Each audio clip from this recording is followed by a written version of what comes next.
Hello, and welcome to Message in the Middle with Marianne. We all know that life is hard, right? It's messy, it's unpredictable, but it can be wonderful all at the same time.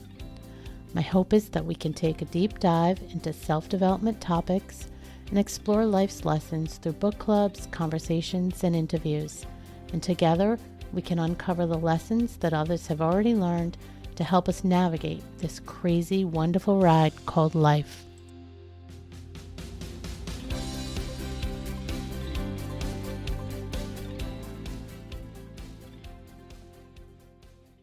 Hello and welcome to Message in the Middle with Marianne. Today, as we start to move into the holiday season, I thought it might be nice to take a look at how some of the more complicated relationships and patterns show up for us, especially when they involve the mother-daughter dynamic. To guide us through that topic, I invited Erica Thomas back to the podcast. Some of you may remember Erica. She joined me back in August, and we did a two-part discussion on the patterns of generational dysfunction within mother-daughter relationships. Erica's been a licensed psychotherapist for 18 years. She's the owner of Vita Nova Counseling and Vita Nova Mother-Daughter Coaching. She's also a consultant, mentor, and trainer who assists mental health professionals around the world with navigating mother-daughter dynamics with their own clients. Erica, thank you so much for taking some time to come back and dive into another complicated discussion with me. Well, thanks for having me again, Marianne. I'm really excited to be back. The holidays is just one of those times that they just adds another element of pressure on top of what we already have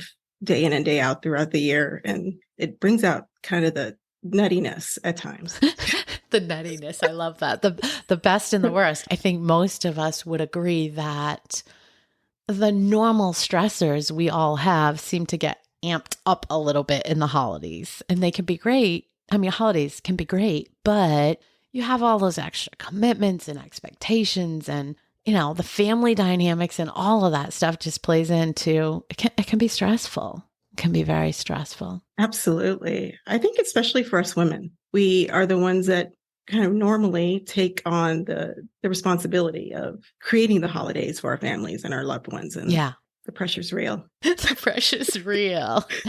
So before we jump in, I just wanted to remind folks that the previous episodes that we did, and one of the reasons I asked you back, and I know you know this, is we got such wildly positive feedback around the impact to those conversations. And so if anybody didn't catch that, I will put the links in the show notes here so you can go back and get some foundational knowledge around those patterns and those dynamics between mother-daughter that you shared with us previously. So I just wanted to make note of that because we got such great feedback that it just seemed like the topic we should continue to explore. But on that note, let's just dive in. So let's start talking about how some of those dynamics show up and what we might see, what real life might look like, so we can help our listeners identify those patterns and really know when they're showing up. Absolutely. So what we'll do with this episode is I'm going to give a few scenarios that I commonly see in my mother-daughter relationships, but also just in women that I work with. And even sometimes what my younger clients, my teenage clients have said about their mothers during the holidays. So we'll do that. And then what I'll do is after each, I guess we call scenario, then after that, we'll go ahead and do the patterns that particular scenario might evoke. And the reason why I like to do that is because these patterns can look very differently across scenarios. And I would love your listeners to understand that and be able to put a name to it when it happens. Well, and that was part of the feedback I got, right? Some people reached out and said, just to be able to identify and know, I'm not crazy. This is a real thing. This is what you call that thing. And then be able to do more research even on it. So I think that's a great foundation to lay for people. Yeah. And then after that, we'll go into how to take care of this. Yes. Some tips and strategies for survival. Can we call it that? Yes. Because it's, sometimes it feels like it's a state of survival, doesn't it? It can, depending on the scenario. Oh, Lord. All right. Well, lay it on us. Give us some of those insights. What do you see that's sort of reoccurring? Yeah, absolutely. So, one of the ones I want to talk about is, I'll talk about four of them. So this is number one. The first one is creating and maintaining those certain expectations that we as women take on around the holidays. And sometimes those expectations, if we think about it, become a bit unrealistic, and we go through the holidays trying to meet unrealistic expectations. And sometimes the way that would look like is either, the daughter tries to live up to the mother's standards and expectations. And maybe she saw mom doing a certain thing a certain way during the holidays that she liked, and she wants to do the same thing. So from a point of just duplicating the holiday experience. And then another one is where the daughter tries to take on different traditions. Maybe she just wants to create a different holiday experience. And that can create a lot of pressure too, because they're worried about mom's judgment, being overly critical, and why are you changing this? This is the way the family's always done this.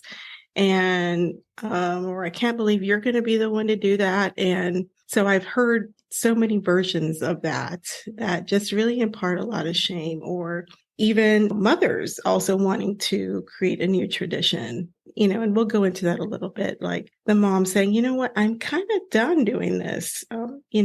I think your dad and I want to go do a trip for the holidays. And a daughter's like, what? You're changing it up? Yes, it's a very kind of flabbergasted sort of reaction. And no. How dare you? Dare you? Yeah. And also another way this really looks like, and I think a lot of women can relate to that, is just there's an increased sense of overcommitment and people pleasing around the holidays. And, that can look in various ways. Maybe there's charitable events that you go to around the holidays, and there's 4 or 5 of them that you've committed to going in between everything else you have to do, right? Or maybe you're known for your holiday decorations around the holidays. Your neighbors are really excited to see what you put out this year, and having to live up to that expectation. Or maybe there's a special treat that you make and everybody's asking about it. Hey, are you going to make those cookies this year? I can't wait for those cookies. So, those are just added elements and that we feel, and we feel like we have to, because it's the holidays. We want to please people. We want to make people happy. We're pressured to do that. So, yeah. I can relate to every single one of them a little bit. I can relate to all of them. I bet you most of the people listening can relate to them in some way. Yeah. Pretty common. It is. It is. Now, another one I forgot to add is, with people pleasing, is sometimes you don't invite somebody for the holidays for a reason. And then maybe like your mom says, hey, why don't you invite Aunt so-and-so or Uncle so-and-so? And you're thinking, oh, no, you're thinking, but then you agree to that. And it really changes up your, what it takes the joy away from your holiday experience. Then, it's just something that we sometimes tend to give up, that type of happiness to please others. Yeah, 100%. It's a balance. It's definitely a balance. It is. It is. And, just kind of thinking about as we go into the patterns that this particular situation evokes, one of them is the culture of female service. Is, as I mentioned earlier, we as women, we take on the caretaker role. So in that, we're also expected to be the ones to create the holiday experience. And, maybe we have people helping us around, but sometimes it falls on us. We're expected to organize Thanksgiving. We're expected to organize Christmas. And the dinners and the gifts and going shopping for that. I thank God for Amazon, because it makes it so much easier. 100%. So we don't have to fight the crowds, but. And sometimes the expectation is there, but also we don't ask for help, right? We don't ask for help. No, we don't. We have our own expectations on us. Absolutely. Yeah. And it's, we do, we get into the routine of, oh, this is the way I do things. And, and sometimes it's harder to let people in, and because you have such control over that, and you know how to do things best, and I'll do it because it's just faster that way. And, and although maybe some of that might be true, it also it it leaves you wary. It takes a joy out of the holidays for you. Not only that, but it also isolates your loved ones around you. So Yeah, yeah, 100%. yeah. So it's holidays is about the family, and in that, it's I think there's a great joy in incorporating everybody in that. Even though you'll have to let go of that control, you'll have to let go of the perfectionism around the holidays, but at the same time, some of the most perfect memories are those imperfect ones, you Yeah, know? that's a big key right there. Mm, Letting go of the perfection and allowing it to be imperfect. Just there's so much peace just in that, just letting go of that thought that you're going to have the perfect holiday. absolutely. I mean, even like years later, thinking about, just that funny scenario of maybe, the whole family made the tree too heavy and it fell over and, just Or the turkey didn't cook or whatever it is in your right, house. But yeah, right. that happens. It happens, but those are late years later. Those are you don't think about, oh, the tree wasn't perfect. You think Yeah. about how you laughed and you bonded in that moment, and Yeah. you're still laughing years later. Yeah, you're So, so right. Yeah. so, and another one, mother-daughter generational pattern that shows up here is the emotional silencing and neglect one. This is where maybe, you know, daughters don't want to necessarily hurt their moms. So they will put up with mom's judgment and they will, mold to mom's input of how to do things. Also too, it's just a sense of neglect where you're making the holidays for everybody. And yes, although the holidays is about celebrating your loved ones and being with your loved ones, you just make it about them, and you yourself, by the end of the holidays, you're spent, you're empty. You Mhm. end up not really feeling the joy. Yeah. Well, and that's a good reminder. I mean, it ties back into the global thought of needing to put yourself first and make sure there's room for self-care there and not just take care of everybody else. You got to take care of yourself. Absolutely. In the holidays, it applies as much as every other time, if not more. Absolutely. I mean, we who take on the responsibility, we have just the same amount of right to enjoy the holidays, just as our loved ones do. And we Yeah. forget that because amongst women, self-sacrifice is celebrated, Yeah. and it's really a destructive pattern, really. Good reminder. Yeah. Yeah, definitely. And another pattern that is evoked in this particular situation is lost women. Sometimes, and like I mentioned earlier, sometimes women become known for a certain thing they do in the holidays. And if they don't do it, it does become part of their identity. And then, it's something that they take seriously. And I'm not saying not to do it. Do it if it does bring you complete joy.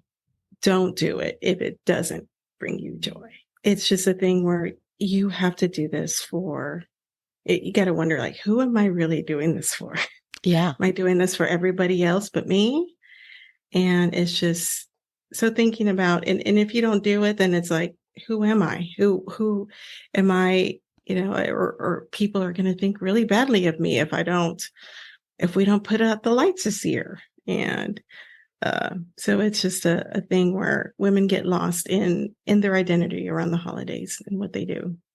Yeah, I think, oh, we'll talk about it more when we get into some of the things you can do. But that one makes me think of, the need to really question yourself different and at different layers. Like, really, what's the worst that would happen if you stop making those cookie baskets for the community? Like, are they going to kick you out of town? Probably not. Like, what's going to happen? Right. And we Mhm. kind of set ourselves up for thinking some of these things will be a catastrophe if we don't have, again, the perfect meal, or we don't do the same pattern we always do. And I think really taking that apart and being real with ourselves, most of it doesn't matter. Most of it doesn't matter.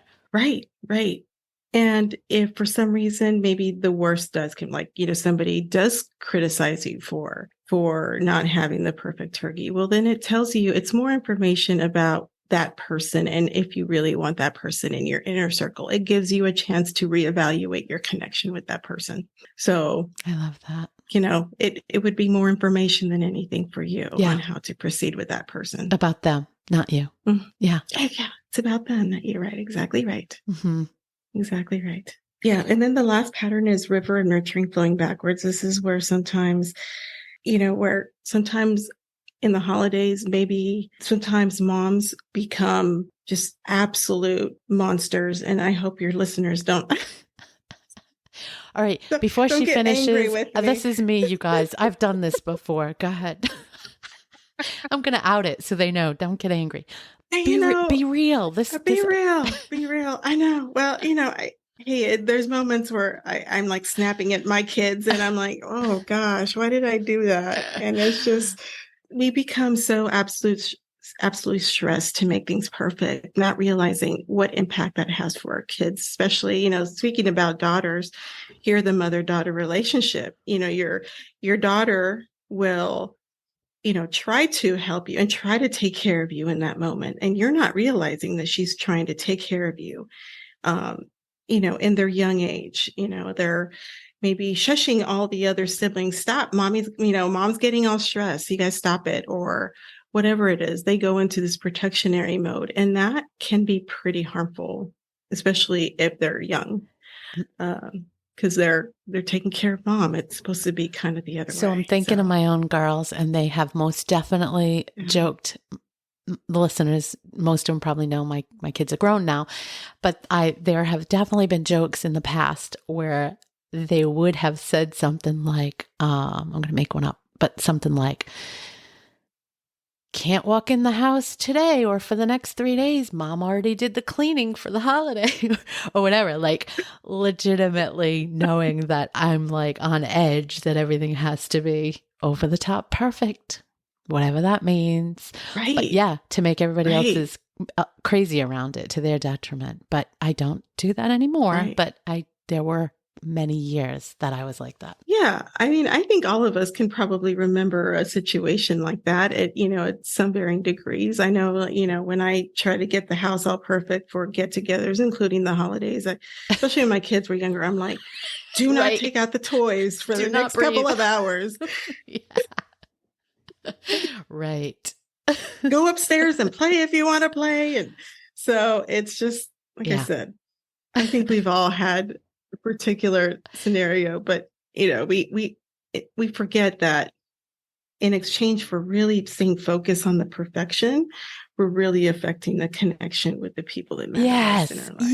Yes. And your point of it ends up being a memory, a weird memory for them, more about us trying to be in that perfect space than them being able to enjoy it. So such a great point. Exactly. Such a great point. Mm-hmm. Mm-hmm. I mean, and like I said, I remember my mom, she, there were just, she got stressed, and there were times where I'm like, don't talk with her, just kind of avoid Stay her, away. just don't go in the kitchen. Yeah.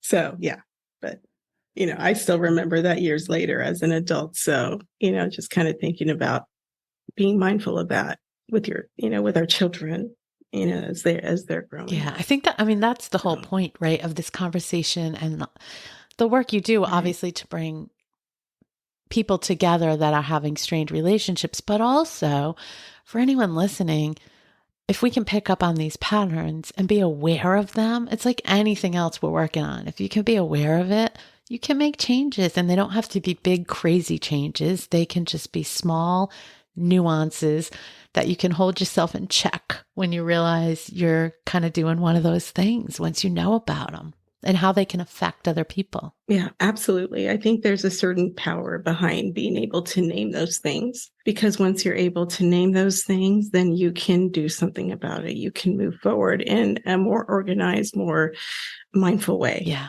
If you will. 100%. Yeah.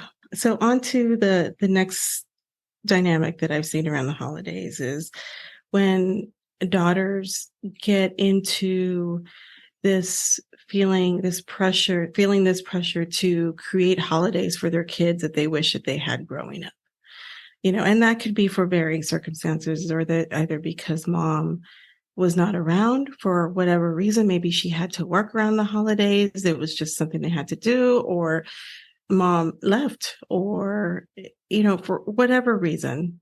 So, the daughter made a pact that if I ever have children, I'm going to change this and I'm going to make it more magical for them. Kind of tying it back to the first one, I really want your listeners to understand this, that your kids, the reason why you remember the holidays not being so pleasant and wishing that you could, and really making an effort to make a different experience for your kids is not the holidays itself. It comes from a place of emptiness around the whole experience of having that mother-daughter relationship. The holidays just happen to highlight that, but it's really not about the holidays if you think about it. So it's just something that I hope that moms out there who can relate to this can understand that it's not about the holidays. Your kids will love you if the holiday is not super perfect, Just show up in a different Just show way up in day to exactly day. right. Exactly right. Because that's really what ends up making it more magical than anything. So Yeah. yeah.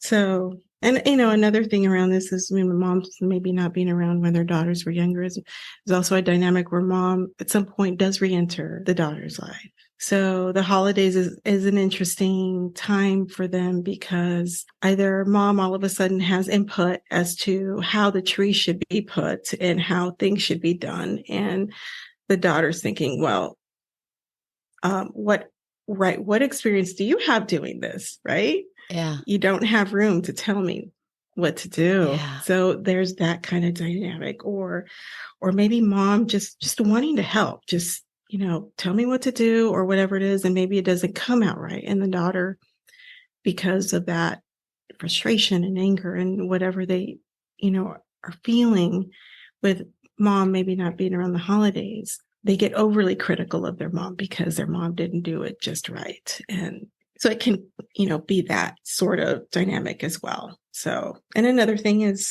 sometimes, the daughters, in trying to make the holidays so magical for their kids, they can also overstretch their financial budget, their time, right? Their mental health, their physical health. So they exhaust themselves in more ways than one. Yeah. All of that. Mm-hmm. Yeah.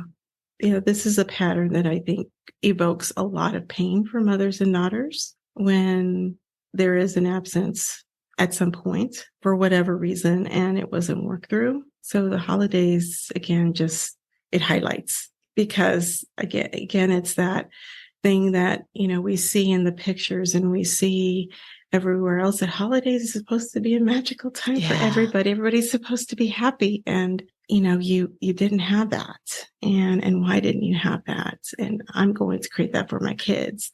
But, the reality is that those perfect holidays that we see for the movies are for the movies. Yeah.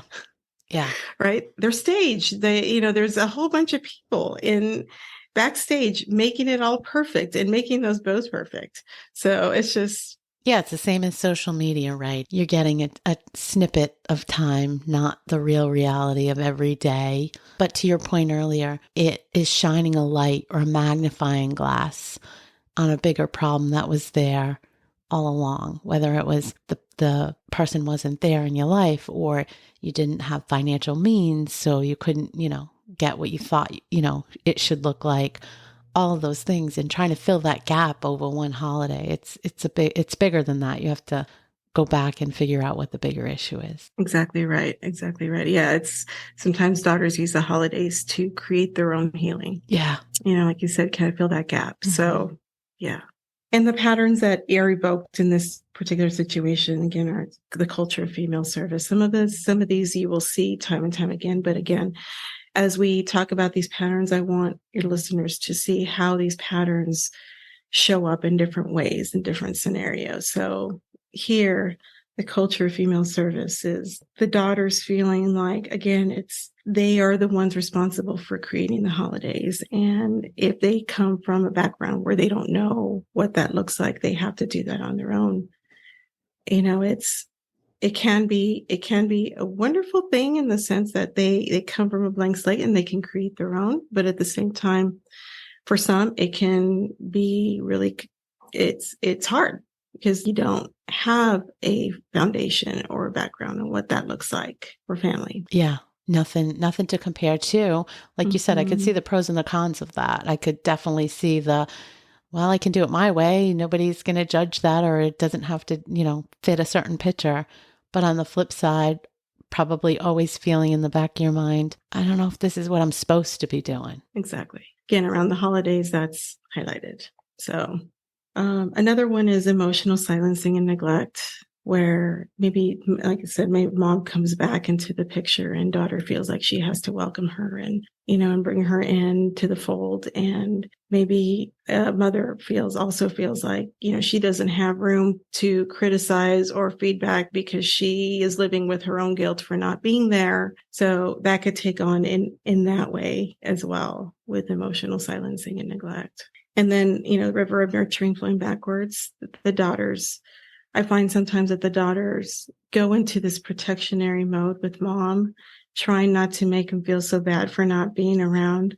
And it's daughter taking care of mother. And sometimes it's interesting because sometimes you also, when you have the mother taking care of the daughter, it's like they're trying to take care of each other, but they're not meeting. It starts to become this kind of locking horns thing where it turns into maybe being overly critical, like I said. So yeah, it becomes a no-win situation when that happens. I could see that. And then the last one I think is interesting is the maternal jealousy from mom, saying that her daughter is creating a really great holiday for her children, and she didn't do that for her daughter.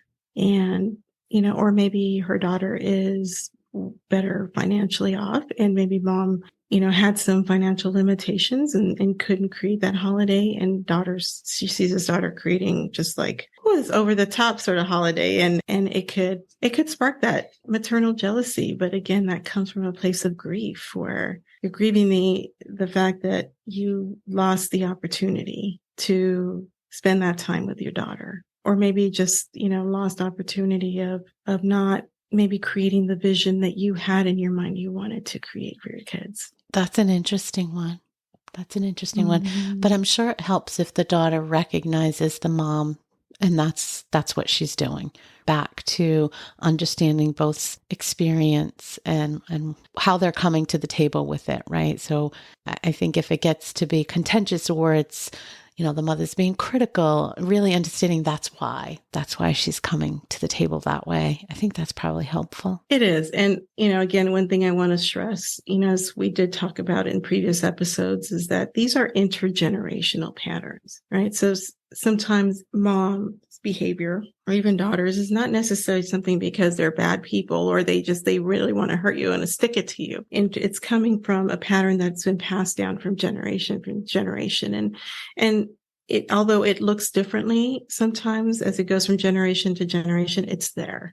So also wanting your listeners, particularly the daughters, to really understand that pattern itself comes from somewhere. I think the point that you said it could show up differently is interesting to me, because I think as we watch our kids, we can see the good and the bad in our children, but both can be sort of amplified, right? So I think it's easy to kind of see how that could pass down and just shape a little bit differently based on personality, but still be there. So again, back to awareness. Mm-hmm. Exactly. I think that's important for us to understand. So another dynamic that I've seen with the mothers and daughters that I've worked with, and really just kind of thinking about the shift in how the family, just what a family looks like these days. It's, we're kind of in that, those modern times where families come in all shapes and sizes and, whatever it is, just a whole different types of arrangement. But one of them particularly, I think, is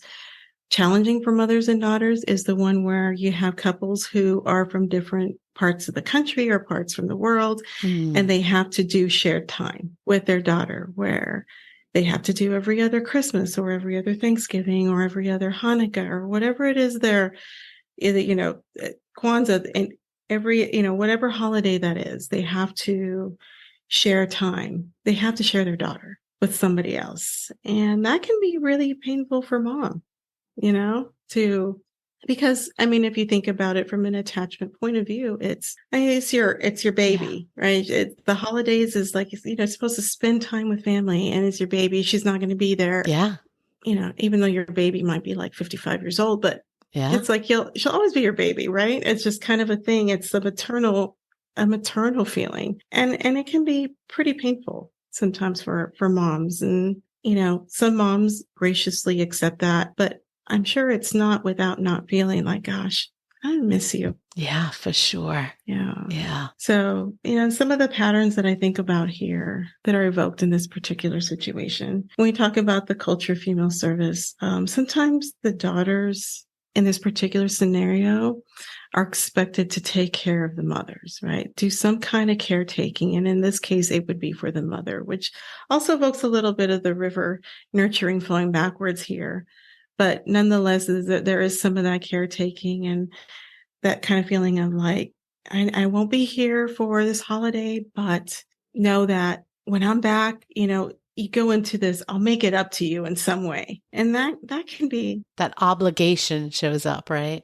Yeah. right. It becomes more obligatory than anything, right? Yeah. Or they know, around August, September, or maybe throughout the year, they think about, oh yeah, this is the year that they're not going to be here for this holiday.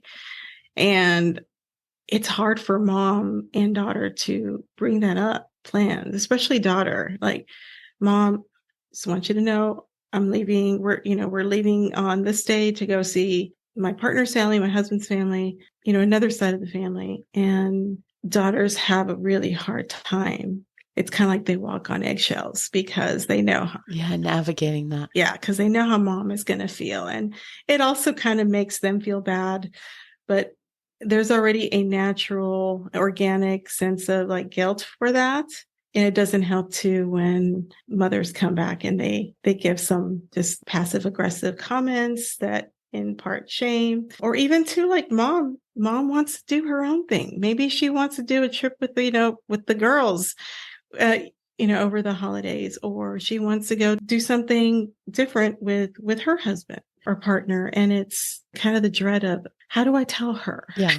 Right. I think that's a reoccurring theme across a lot of this, right? Is anytime you talk about changing the tradition or, yeah, I guess leave it at that, because that could equate to what we eat, what we do, when we do it, who we do it with, all of those things, I think are often difficult to talk about because they come at least with a presumed amount of guilt and shame and pressure and criticism potentially and all those things for any of the changes. Mm-hmm. Absolutely. Absolutely. And I think too, it doesn't help too when, say mom or daughter has people around her and they're asking, well, why is your mom or why is your daughter going there? Is she going there Yeah. again? It's just kind of like you, you hear from the peanut gallery and it's just Yes. and it doesn't help either because then they're feeding these thoughts in you. Right. Maybe you might be okay, then all of a sudden they Right. start with these commentary and you're like, yeah, that's right. Why are they going there again? I mean, isn't it my turn or Yeah. whatever it is? And you come out of the conversation reeling. Yeah.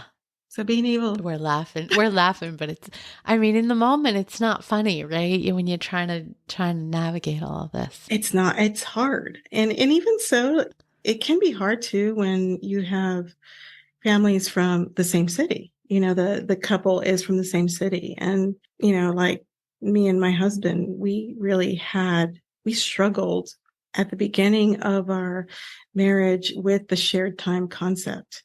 And even though, my parents and his parents live, just only like 10 minutes away, they both were, I mean, both moms were so emotionally starved for their children to spend time, right? And also my mother-in-law and we were lucky to have a good relationship, and she was also excited to see me. But and then of course my husband being the oldest, it just happened so that we had the first grandchild of the family. So on top of that, not only were we coming in town, but they were able to see their first grandbaby. And I mean, it got to the point where you could feel it in the air. You could feel it. You could see it from their body language, sighing, and okay, I guess you got to go over there, or in some of that format. So it was, really hard. I hate to, we got to the point where it was so difficult, and we wanted to protect them, but also protect us to the point where we actually made an itinerary. Where we were okay. From this day to this day, we will be here. And we actually went down by the hour. And in no way am I suggesting that your listeners do this, because we have evolved since that and realized and taken back our control and say, you know what, this is how we are going to do our trip. And our mothers have to learn to deal and take care of their own needs around this. This is not something, it's not my issue. It's not your issue. Right. You can't fix it. Right. Exactly. Setting some of those boundaries. Right. Yeah. So needless to say, we are past the era of itinerary. Thankfully. Thankfully. Oh, goodness. So, and the last one was the last scenario I think about when, working with women and mothers and daughters is of course, and we think about the holidays, is thinking about the loved ones that we lost. And either we have a mother or daughter who have passed away, or they're estranged. They haven't seen each other in years. And the holidays can be especially painful. Yeah. When we lose our loved ones. And it's not just the physical absence and the emotional absence, but around the holidays, it's also the absence of traditions that came with mom, right? And sometimes those traditions die with mom. Yeah. Right. Or they die with daughter because mom is so distressed that she just has no joy in the holidays. And so sometimes, if mom passes, people look to the daughter to carry that tradition on. And that can be especially pressuring for the daughter. Yeah, so for sure. Because even if you want to do it, maybe you're not in the right headspace, or maybe you don't, because maybe you don't want to live up to that. I mean, there's a lot of ways to look at it, but it's just pressure. Right. It is. And a lot of times it's, even though there is a sense of love that goes behind that, because it is tied to the memory of your mom or your daughter. Yeah. But it's kind of tainted by a sense of obligation. Yes. Like, oh, and you're the one who's assigned to do that. Everybody's looking to you. So what are we going to do this next Christmas at your house? Yeah. And meanwhile, you're going through your own stuff and trying to figure out your way through it. Exactly. Yeah. Exactly. Yeah. Yeah. You can't grieve yourself. You don't have that time. Instead, it's like, okay, I got to pick up the pieces. And that's a lot. That's a lot. That's a lot to take on. Yeah. So again, I think for this one, culture female service, where the daughters are expected to figure out what to do and picking up the pieces. As a matriarch of the family, usually like the oldest daughter, okay, so what are we going to do next year? We're going to do this at your house?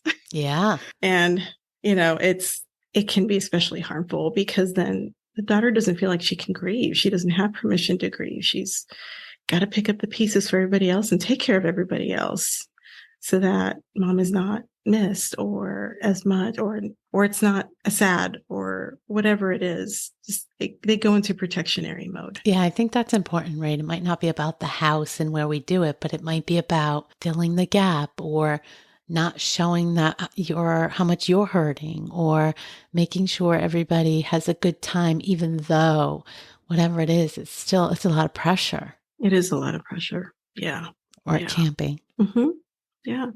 And, in that, it kind of ties hand in hand with that is the emotional silencing and neglect, where the daughter doesn't feel like she has, or the mother doesn't feel like she has room to say her piece and how she's grieving, and, or to even have the freedom to say, no, we are not doing it at my house. No, we're not doing this next year. So, and even sometimes they're blamed if the tradition, just dies with them or doesn't carry on. So many of these, I think, are going to be familiar to a lot of people. And like you said, in different forms, different shapes and forms, but little bits and pieces of them, I bet, between mother, daughter, mother-in-law. You brought up your mother-in-law. I think everybody's a daughter, but some of us, whether it's with your mother or mother-in-law, I mean, any of those relationships. So like you said, even women, just between different women or people in your life, I think we can see these show up. Mhm. So I know we're running a little long, but I want to not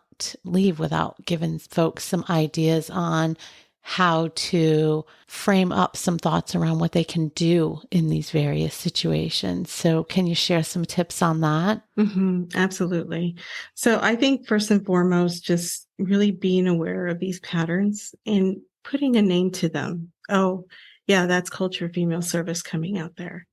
And there's a certain power in being able to move forward in a more informed way with that. Yeah. Awareness. Yeah, absolutely. And secondly is being clear with your values. I think that, uh, this is something that I've been putting into my practice with my clients and really talking about values. And I find that not many people are really clear with their values. And a value is something that you hold sacred to you. Something that it's something that's especially important to you, like trust, honesty, family, integrity. There's a whole list of values, but to be able to be very clear with them, write them down. And what I find that this is really helpful for any problem solving, for any decision making, for establishing boundaries. And also not only that, but for being more impermeable to emotional hostage taking. I like that because you have a quote unquote excuse, right? If it doesn't align with your values, you can know that. So it's an easy no. It's an easy no. It's an easy pass. Easy no. Yeah. Exactly right. Exactly right. And you have a reason or an excuse if you need one in your own head, right? You can then just tie it back to that so you don't keep wavering. A lot of times the wavering is what gets us going back and forth and rethinking the decision in your head. Right. So I think that's really smart. If you are really clearly aligned with your values, you don't have to keep wavering. Exactly right. Exactly right. So, and along with that is just giving yourself permission to establish and exercise those boundaries. And the way I think about a boundaries is more like defining your doors. Like, where are you going to place your doors? Are you going to allow people to place your doors for you, decide what door you want? And like if you're building a house and you should be the one to decide where you want your doors. The builder says your front door should be on the side and you don't want it on the side. You want it in the front, right? Front of the house. So put it in front of the house, right? So same thing with our own proverbial figurative doors, AKA boundaries. I like that. Along with this comes with, boundaries. These are just a couple subsets of this so understanding that the holidays are truly under your direct control and choosing to say yes and choosing to say no is really important. A good rule of thumb is if it's not a heck yeah, then it's a no. Yeah. If you're on the fence, it's a no. Yeah, absolutely. So, and know thyself. This has taken on several meanings over the years, but for me, the way I think about it is really understanding and honoring your limitations, what you can and can't do. We all, as human beings, have limitations. We can't be good at everything. So in that, we have to also manage our expectations, our people pleasing, the inner narrative that we create around ourselves for the holiday, right? So some helpful questions would be asking yourself, like, why am I doing this really? Yeah. Right? Who am I trying to please? Yeah. For who am I doing this?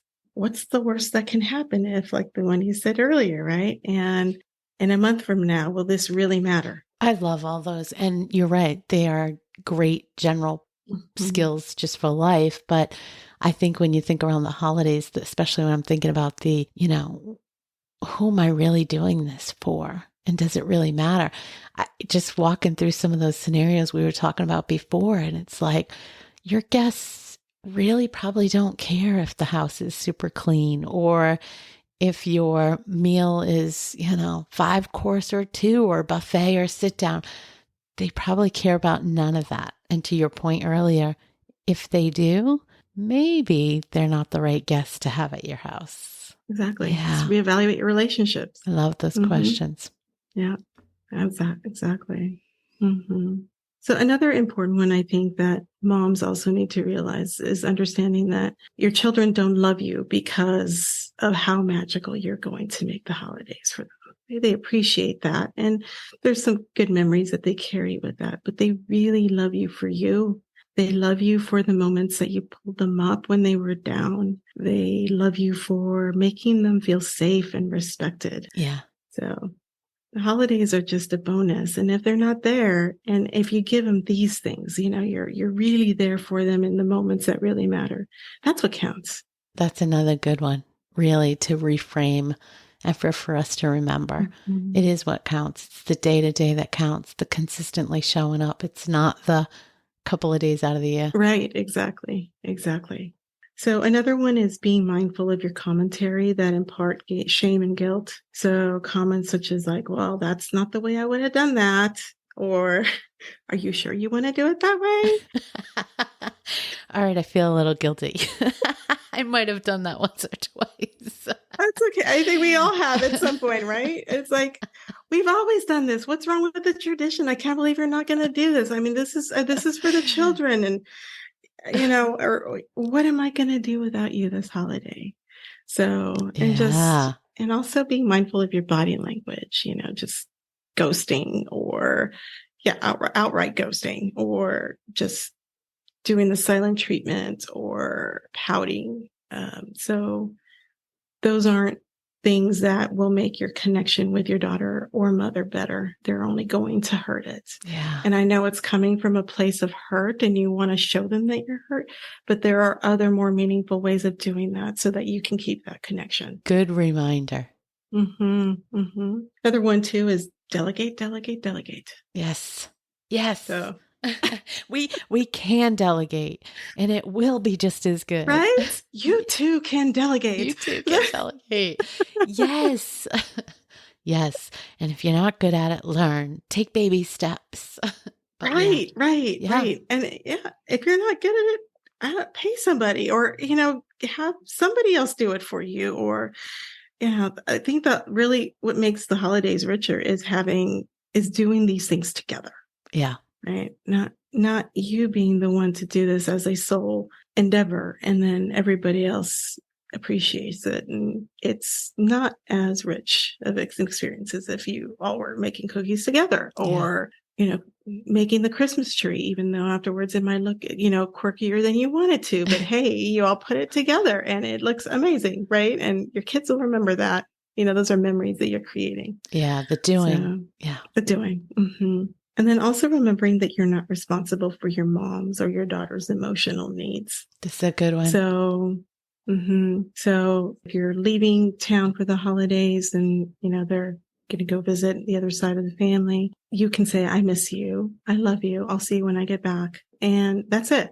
Don't go into this, I'll make it up somehow sort of rhetoric, because that just creates you're at that point, you're taking care of mom or daughter's emotional needs. So I think that's probably one we've all either been part of on one side or the other, but I think it's really important to keep that in check and remember that we're all responsible for our own emotional needs. Yeah. Exactly. And I think with that is also understanding the concept of healthy protest from an attachment point of view. And what I mean by that is when somebody says, I'll miss you, knowing that that's actually a normal response. They're saying that because they love you and they want you around them. And it is a healthy response.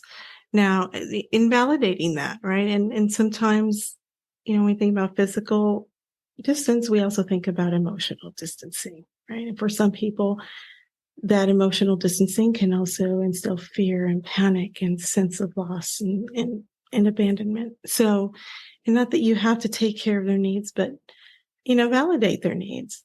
If mom says, I'll miss you. Yeah, mom, I know you'll miss me. I'll miss you too. I love you. I'll see you when I get back. Yeah.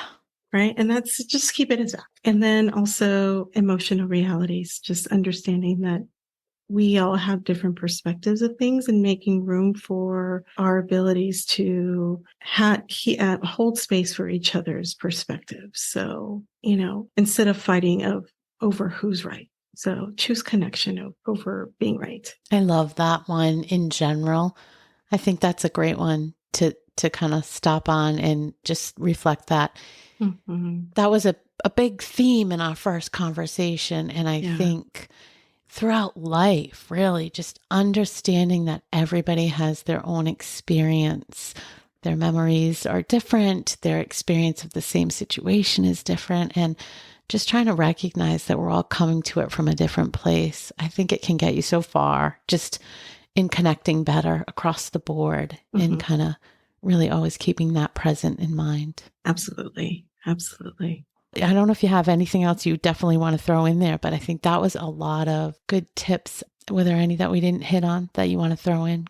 I just want to do just one more. And I think, around the loss, right? The loss of your mother or daughter. And I think, if it brings you, do stuff that brings you joy around that time. Do things that create deposits rather than withdrawals. So, and that would include if there's an old tradition that you would like to revive, it has to bring you joy, right? It can't be out of obligation, but if there is a tradition in a mom or daughter's memory that you want to revive, then by all means do that. I think there's something about remembering them and keeping their memory alive as we, go throughout the years. I think that's an important one. I know I did some episodes on grief, and one of the things that came up around loss is that people often feel like they shouldn't be doing the same things that they did with their partner or their, in this case, a mother or daughter or whatever. And I think giving yourself permission to do that, it's okay. It's okay to do those same things, to do things you enjoyed together, things that will bring you joy. It's good to, it honors their memory. So I think it could evoke some feelings, but I think so could sitting around doing nothing. So, I mean, you had a loss. So trying to find joy in that, I think that's important. Absolutely. Thanks for that reminder. Yeah.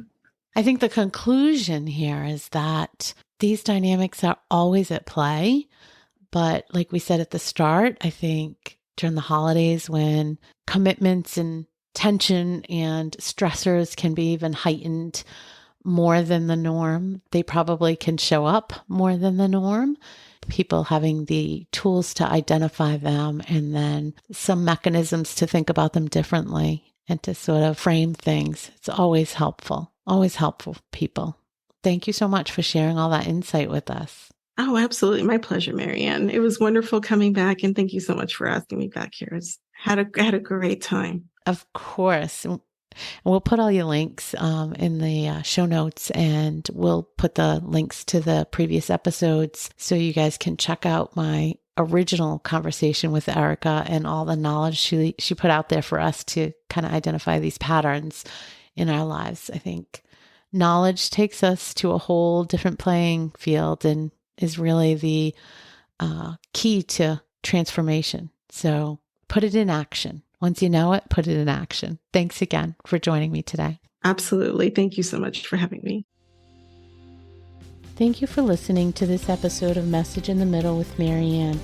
If you enjoyed the podcast, please take a minute to share it and write a review as it helps bring new listeners to our audience. If you'd like to keep the conversation going between episodes, please join us at Facebook group Message in the Middle with Marianne.